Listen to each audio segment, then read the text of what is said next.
Dear Bes na naman! Hindi ko na patatagalin pa, simulan ko nang basahin ang sulat ng ating sender of the month.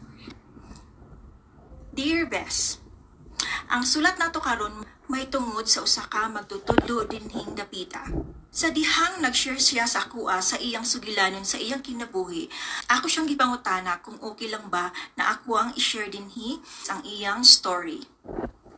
Niingon po siya nga oo, pero gusto niya nga itago lang ang iyang tinuod nga pangalan.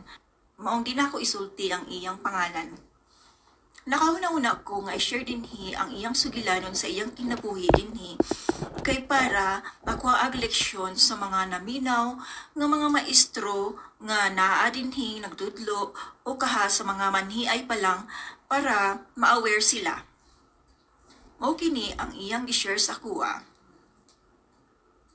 10 minutes before sa ang klase, na ako estudyante nga girl. Nagtuyok-tuyok, nagsayal. Ako naingnan nga, oy, nice, sexy. So, sige siya katawa. So, nangutan ako, am I doing wrong?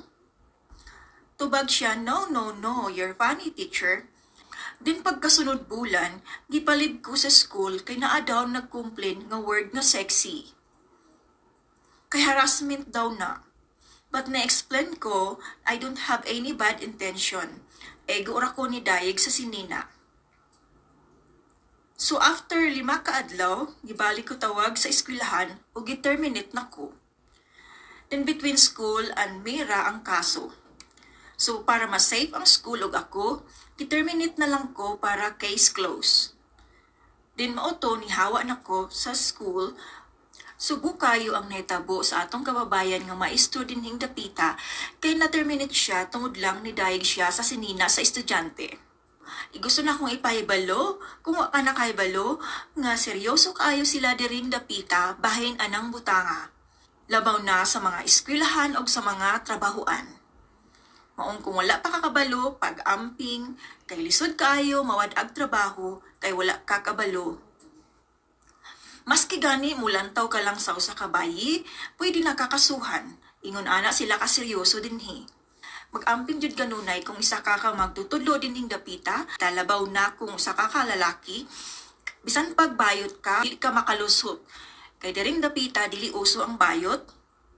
Ang buot na kong pasabot na ay mga bayot diring dapita pero dili palantad, tago-tago body para sa tuwa nga mga bayot, labaw pa kagwapa sa mga babae ug labaw pa ka 60 sa mga babae. Nalabuan pa ang mga baye sa bayot, di ba? Pero diring dapita ang mga bayot diri lalaking lalaki kaayo. So, minsan pag mingon ka nga wala kay laing tumong kay bayot ka, bisan pag tinuod nga bayot ka, dili na siya dawaton nga excuse. So nahinaot ko nga makuhaan ninyo leksyon ang nahitabo sa atong kababayan diring dapita. Dako kayo kalainan ang eskwelahan diri versus sa eskwelahan sa Pinas. Bisan pag ning awat na ang Pinas sakit jud no, layo ra jud kaayo. Unya diring dapita daghag rights ang mga estudyante. Kang salamat kayo sender kung naminaw or naglantaw ka man ani-aning video karon. Daghang salamat kaayo nga nisugot ka nga akong i-share ang dinhi ang masubo kaayo nga sugulanon sa imong kinabuhi o isip usa ka magtutudlo dinhing dapita. Everything happens for a reason. Kung namang gani na tapos, buot pasabot na ay fresh beginning nga nagpaabot para kanimo. Dahan kayong salamat sa mga naminaw ug naglantaw ani karong nga video. See you next on ang Webes ng buwan.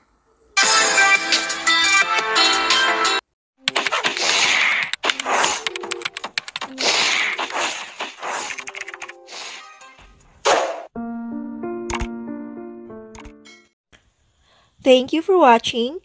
Don't forget to subscribe to get updates for a new video.